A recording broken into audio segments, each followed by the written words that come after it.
Hi friends, அனைவருக்கும் வணக்கம். நான் உங்களுடைய பிரியா. இன்றைக்கி நம்ம சேனலில் என்ன பார்க்க போகிறோம் அப்படின்னா, நான்வெஜ் பிரியர்களுக்கான ஒரு நான்வெஜ் ரெசிபி தாங்க பார்க்க போகிறோம். இந்த நான்வெஜ் ரெசிபி செய்கிறது ரொம்பவே ஈஸிங்க. நம்மளில் பல பேர் நான்வெஜ்னாலே சிக்கன், மட்டன், ஃபிஷ் இந்த 3 தான் நமக்கு ஞாபகத்துக்கு வரும். அதை தான் வீட்லேயே செஞ்சு சாப்பிடுவோம். ஹோட்டல்ஸ்க்கு போனாலும் அதை தான் அதிகமாக சாப்பிடுவோம். ஆனால் இது அது கிடையாதுங்க. அதுக்கும் மேலே டேஸ்ட் ரொம்ப சூப்பராக இருக்கும். சிக்கனை விட 0 கொலஸ்ட்ரால் தான். ஸோ நம்பி பெரியவங்களும் சாப்பிட்லாம்.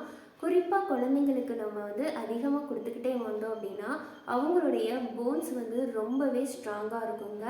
மெயின்லி பெண் குழந்தைங்களுக்கு இதை அதிகமாக சேர்த்தோம் அப்படின்னா அவங்களுடைய உடல் வலி பிற்காலத்தில் எந்த ஒரு பிரச்சனையும் இல்லாமல் சமாளிக்கிறதுக்கு இது ரொம்ப ஹெல்ப்ஃபுல்லாக இருக்கும். அப்படிப்பட்ட நான்வெஜ் தான் இந்த நான்வெஜ். அது வேறு எதுவுமே கிடையாதுங்க, காடை தாங்க. காடை ரெசிபி செய்கிறது ரொம்பவே ஈஸி. நிறைய பேர் என்ன நினச்சிருக்கோன்னா காடை ரொம்ப காஸ்ட்லியானது, ரெண்டாவது அது செய்யக்கூடிய ப்ராசஸ் அதிகமாக இருக்கும் அப்படின்னு சொல்லிட்டு நம்ம அவாய்ட் பண்ணியிருப்போம். ஆனால் அது அப்படி கிடையவே கிடையாது. ரொம்ப ஈஸியாக தான் இது செய்கிறது இருக்கும். அதைத்தான் நம்ம வீடியோவில் ரொம்ப ஈஸியாக அண்ட் டேஸ்டியாக எப்படி செய்கிறது அப்படிங்கிறத நான் வீடியோவாக போட்டிருக்கேன். அதுக்கு நீங்கள் வீடியோவை ஸ்கிப் பண்ணாமல் பாருங்கள். ஒரு தடவை நீங்கள் செஞ்சு சாப்பிட்டீங்க அப்படின்னாலே திரும்ப திரும்ப நீங்கள் செஞ்சு சாப்பிடுவீங்க. ஏன்னா அதோட டேஸ்ட் ரொம்ப சூப்பராக இருக்குங்க. செய்கிற மெத்தடும் ரொம்ப ஈஸியாக தாங்க இருக்கும். ஸோ மறக்காமல் நீங்கள் வீடியோக்குள்ளே ஃபுல்லாக போய் பாருங்கள். அது எப்படிங்கிறது உங்களுக்கே புரியும். அதுக்கு முன்னாடி நம்ம சேனலை நீங்கள் மறக்காமல் சப்ஸ்கிரைப் பண்ணுங்கள். நிறைய சப்ஸ்கிரைபர் இப்போதைக்கு சப்ஸ்கிரைப் பண்ணியிருக்கீங்க. அதுக்கு ரொம்ப நன்றி. உங்களுடைய ஒவ்வொரு சப்ஸ்கிரைப்பும் தான் எனக்கு பெரிய மோட்டிவாக இருக்குது. ஸோ அதனால் நீங்கள் மறக்காமல் என்னை மோட்டிவ் பண்ணுங்கள். அதுக்கு நீங்கள் நம்ம சேனலை மறக்காமல் சப்ஸ்கிரைப் பண்ணுங்கள். இப்போ காடை கிரேவியை எவ்வளோ ஈஸியாக செய்யலாம் அண்ட் டேஸ்டியாக செய்யலாம் அப்படிங்கிறத நம்ம வீடியோக்குள்ளே போய் பார்க்கலாம். வாங்க வீடியோக்குள்ளே போகலாம்.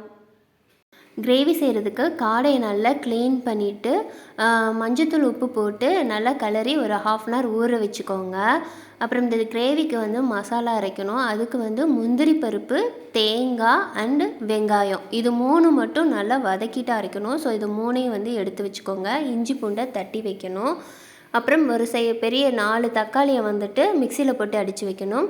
வெங்காயம், தக்காளி, பச்சை மிளகா, பட்டை, சோம்பு பாக்கெட்டு குழம்பு தாளிக்கிறதுக்கு இவ்வளோ தான் இதுக்கு தேவையான பொருள். இஞ்சி பூண்டை முதல் தட்டி தனியாக எடுத்து வச்சுக்கலாம். அதுக்கு பிறகு பார்த்திங்க அப்படின்னா தக்காளி, பெரிய சைஸ் தக்காளி 4 தக்காளியை மிக்சியில் போட்டு நல்லா பியூரி மாதிரி அடித்து ஒரு கிண்ணத்தில் எடுத்து வச்சுக்கலாம். தண்ணி விட வேண்டாம். அதுக்கு பிறகு தேங்காய் விழுது நம்ம அரைக்கணும். அதுக்கு கடாயை அடுப்பில் வச்சுட்டு ஹீட்டானதும் நல்லெண்ணெய் விட்டு பட்டை, சோம்பு, கிராம்பு இதை மட்டும் போட்டு தாளிச்சிட்டு பெரிய சைஸ் வெங்காயம் வெட்டி வச்சுருந்தோம்ல அந்த வெங்காயத்தை போட்டு நல்லா வதக்கிடுங்க. அப்புறம் தேங்காய், முந்திரி பருப்பு இது 3ஐயும் போட்டு இதில் நல்லா வதக்கிடுங்க. வதக்கி ஒரு ஓரமாக ஆற வச்சுட்டு மிக்சியில் அரைச்சி வச்சுருங்க. இவ்வளோ தான் அரைக்க வேண்டிய பொருள். தேங்காய் விழுது, தக்காளி விழுது, இஞ்சி பூண்டு பேஸ்ட்டு இது 3 தான் நம்ம அரைக்க வேண்டிய விஷயமே. இப்போ மசாலா என்னென்ன மசாலா தேவைங்கிறத பார்ப்போம். இப்போ கிரேவிக்கு பார்த்திங்கன்னா 3 ஸ்பூன் மிளகாய் தூள், 1.5 ஸ்பூன் கரம் மசாலா தூள், 2 ஸ்பூன் மல்லித்தூள் போட்டிருக்கேன். ஆல்ரெடி பச்சை மிளகாய், இஞ்சி பூண்டு பேஸ்ட்டு போடுறோம். அதனால் காரம் இருக்கும். இது ஒரு நேரத்துக்கு செய்கிறேன். இப்போ அதை ஆறின பிறகு அரைச்சோன்னா இந்த மாதிரி நல்லா ஃபைன் பேஸ்ட்டாக வரும். இதை ஒரு கிண்ணத்தில் தனியாக எடுத்து வச்சுக்கலாம். இப்போ கிரேவி செய்வோம். கடாயை அடுப்பில் வச்சுட்டு நான் நெய் விடுறேன். நெய் இல்லை எண்ணெய் தான் இருக்குன்னா எண்ணெயை நீங்கள் விட்டுக்கலாம். நெய்யை விட்டுட்டு நெய் ஹீட்டானதுக்கு பிறகு மிச்சம் இருக்கக்கூடிய பிரிஞ்சி இலையையும் இந்த கடல் பாசியும் போட்டு நல்லா வதக்கி விட்டுறலாம். கருவேப்பிலையும் போட்டு நல்லா வதக்கி விட்டுறலாம். இப்போ இது நல்லா வதங்கினோடனே நம்ம ஒரு வெங்காயத்தை நல்லா பொடிசாக கட் பண்ணி போட்டு அதையும் நல்லா வதக்கிடுவோம். ஆல்ரெடி நம்ம ஏற்கனவே வெங்காயம் போட்டு அரைச்சி வச்சுருக்கோம். அதனால் நிறைய வெங்காயம் போடணும்னு அவசியம் இல்லை. ஒரே ஒரு பல்லாரியை நல்லா பொடிசாக கட் பண்ணி நல்லா வதக்கி விட்டுருங்க. இது வதங்கினதுக்கு பிறகு ஒரு சின்ன சைஸ் தக்காளியை பொடிசாக கட் பண்ணி அதையும் போட்டு நல்லா வதக்கிடுங்க. நம்ம ஏற்கனவே 4 தக்காளி மிக்சியில் போட்டு வச்சுருக்கோம். இப்போ காரத்துக்கு ஒரு 2 பச்சை மிளகா போட்டுக்கலாம். அதையும் நல்லா வதக்கி விட்டுட்டு தட்டி வச்ச இஞ்சி பூண்டு பேஸ்ட்டையும் நல்லா பச்சை வாசனை போகிற அளவுக்கு வதக்கி விட்டுறலாம். இது நல்ல பச்சை வாசனை போனதுக்கு பிறகு நம்ம அரைச்சி வச்சுருக்கக்கூடிய தக்காளி விழுதை வந்து இதில் கலந்துடலாம். இதோட பச்சை வாசனையும் போகிற அளவுக்கு நம்ம நல்லா வதக்கி விட்டுறலாம். அது வரைக்கும் தண்ணியே வந்து நீங்கள் சேர்க்கவே வேண்டாம். இதை ஃபுல்லாக அதோட பச்சை வாசனை போகிற அளவுக்கு வதக்கிட்டு அப்புறம் நம்ம எடுத்து வச்சுருந்த மிளகாய்த்தூள், மல்லித்தூள், கறி மசாலா தூள் இந்த 3 தூளையும் பார்த்திங்கன்னா ஒன்றா அப்படியே சேர்த்துடலாம். சேர்த்துட்டு அதையும் நல்லா மிக்ஸ் பண்ணிவிடுங்க.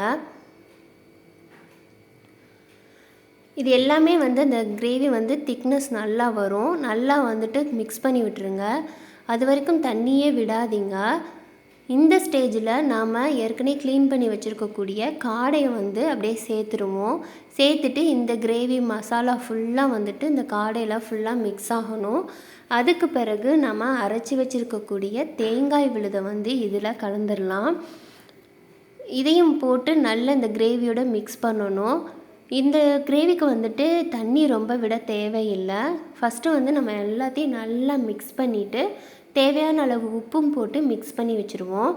அதுக்கு பிறகு ஒரு சொம்பளவு தண்ணி மட்டும் விடலாம். ஏன்னா ஆல்ரெடி வந்துட்டு காடை வேக வேக தண்ணி வந்து நல்லாவே வரும். அதனால் ரொம்ப தண்ணி விட தேவையில்லை. நம்ம வந்து ஒரு நேரத்துக்கு தான் சமைக்கிறோம். அதனால் இந்த அளவு தண்ணி போதும். இப்போ நான் கிளறும் போதே இவ்வளோ கெட்டியாக இருக்குது. ஆனால் மூடி போட்டு வேக வச்சோன்னா காடையிலேருந்து தண்ணி வரும். அதுவும் பார்த்து கரெக்டாக வந்து வேகிற அளவு பதத்துக்கு வந்து நமக்கு ஓரளவுக்கு கிரேவி திக்கார அளவுக்கு தண்ணி பதம் வந்துடும்.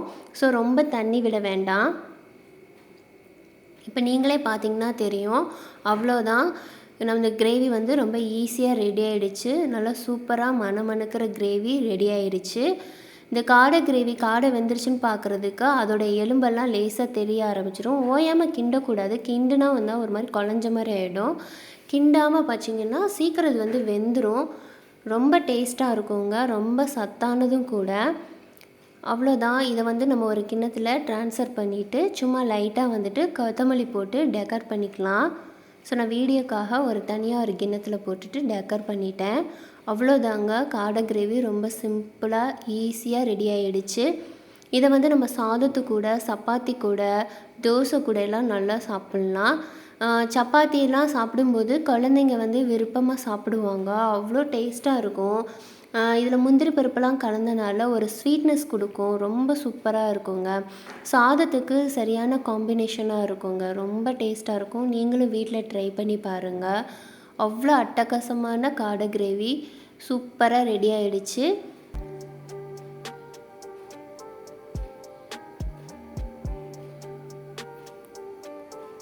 என்ன ஃப்ரெண்ட்ஸ், இந்த வீடியோ உங்களுக்கு பிடிச்சிருந்துச்சா நம்ம சேனலை நீங்கள் மறக்காமல் சப்ஸ்கிரைப் பண்ணிடுங்க. உங்கள் ஃப்ரெண்ட்ஸுக்கும் வந்துட்டு ஷேர் பண்ணுங்கள், லைக் பண்ணுங்கள், எனக்கு சப்போர்ட் பண்ணுங்கள். பாய்.